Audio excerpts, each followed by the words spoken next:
Dans cette vidéo, on va analyser deux autres lois sur les exposants. Alors, nous avons déjà vu que si on multiplie deux puissances et qu'ils ont la même base, eh bien, il suffisait d'additionner les exposants. Si on divisait et qu'ils ont la même base, il suffisait de soustraire. Donc, si on a la même base, on peut faire quelque chose. Maintenant, s'ils n'ont pas la même base, eh bien, s'ils n'ont pas la même base, on doit regarder est-ce qu'ils ont le même exposant. Eh bien, s'ils ont les mêmes exposants, on peut faire quelque chose. Alors, regardez par exemple l'exemple que j'ai ici. J'ai 2 à la 3 fois 5 à la 3. Ces deux puissances-là, elles ont le même exposant, mais elles n'ont pas la même base, parce que j'ai ici 2 et j'ai ici 5. Alors, qu'est-ce qu'il faut faire? Eh bien, quand on a le même exposant et non pas pas la même base, il suffit de multiplier les deux bases. Par exemple, ici, ça va être 2 fois 5 à la 3. Qui va me donner en fin de compte 2 fois 5, c'est 10. À la 3, qui est égal à 1000. J'ai un autre exemple ici. Par exemple, j'ai 2 à la 1 tiers fois 4 à la 1 tiers. Eh bien, ils n'ont pas la même base parce que j'ai ici 2 et ici 4, mais ils ont le même exposant. 1 tiers, 1 tiers. Alors, qu'est-ce que je vais faire? Il suffit de faire 2 fois 4 à la 1 tiers. Et 2 fois 4, c'est 8 à la 1 tiers. Et vous vous souvenez qu'on a dit que les racines fractionnaires, ce sont des racines. Les puissances fractionnaires, ce sont des racines. En fait, c'est la racine cubique de 8. Et la racine cubique de 8, c'est 2. Donc, mon résultat final, c'est 2. Alors, ici, on vient d'appliquer une règle. Eh bien, la règle sur les exposants qui n'ont pas la même base. Donc, on va l'écrire ici.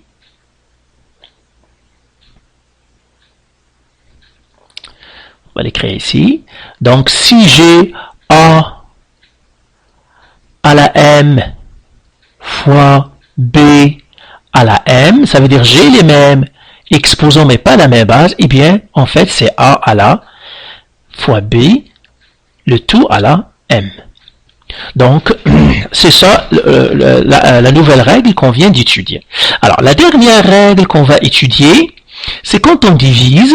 Par exemple, regardez ici, j'ai deux puissances qui ont encore la même exposant, mais ils n'ont pas les mêmes bases. Alors, quand on divise deux puissances qui ont les mêmes exposants, mais ils n'ont pas les mêmes bases, il suffit de diviser les bases. Ça va être 12 sur 6 à la 5. D'accord? Qui va être 12 qui divise 6, c'est 2 à la 5. Donc ici, ça va être 2 à la 5. La même chose ici. Alors 2 à la 5, en fait, c'est 32. La même chose ici, j'ai 24 à la 1 tiers sur 3 à la 1 tiers. Ça aussi, ce sont des puissances qui ont les mêmes exposants, mais pas les mêmes bases. Et si vous regardez 24 à la 1 tiers, si vous faites à la calculatrice, il va vous donner un chiffre horrible. La même chose, 3 à la 1 tiers, il va vous donner un nombre qui n'est pas agréable. Mais si on applique les lois des exposants, ça va être 24 sur 3, le tout à la 1 tiers. 24 sur 3, en fait, c'est 8. Donc 8 à la 1 tiers, qui est en fait la racine cubique de 8. Et là, j'aurai en fin de compte 2. Donc voilà la deuxième loi des exposants. On va la formuler ici. Ici, on va dire que A à la M sur B à la M, elle est égale à A sur B à la M. Donc voilà, ça c'est la dernière loi qu'on va voir. Alors ici, on va rassembler toutes les lois que nous avons vues des exposants. Donc on va les mettre ici, donc avec une certaine formulation. Alors je vais commencer par A à la 0. A à la 0 est toujours égal à 1. Sauf pour A égale à 0. Hein. Donc A doit être différent de 0. 0 à la 0 n'existe pas. Maintenant, si j'ai 1 à la M, il est toujours égal à 1. Donc 1 à la quelque chose, c'est toujours égal à 1. Maintenant, A à la M fois A à la N, on a dit, celle-là, elle est égale à quoi? Elle est égale à A à la M plus N. Et puis, si j'ai maintenant A à la m qui divise a à la n, et bien ici, qu'est-ce qu'on fait? On divise, on soustrait les exposants tout simplement, c'est a à la m moins n. Alors, l'autre loi qu'on avait vue, c'est a à la m à la n.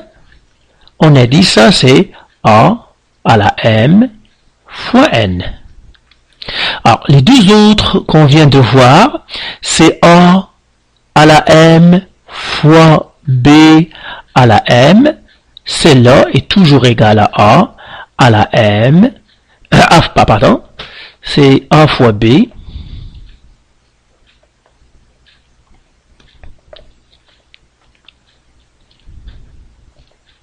A fois b, le tout à la m.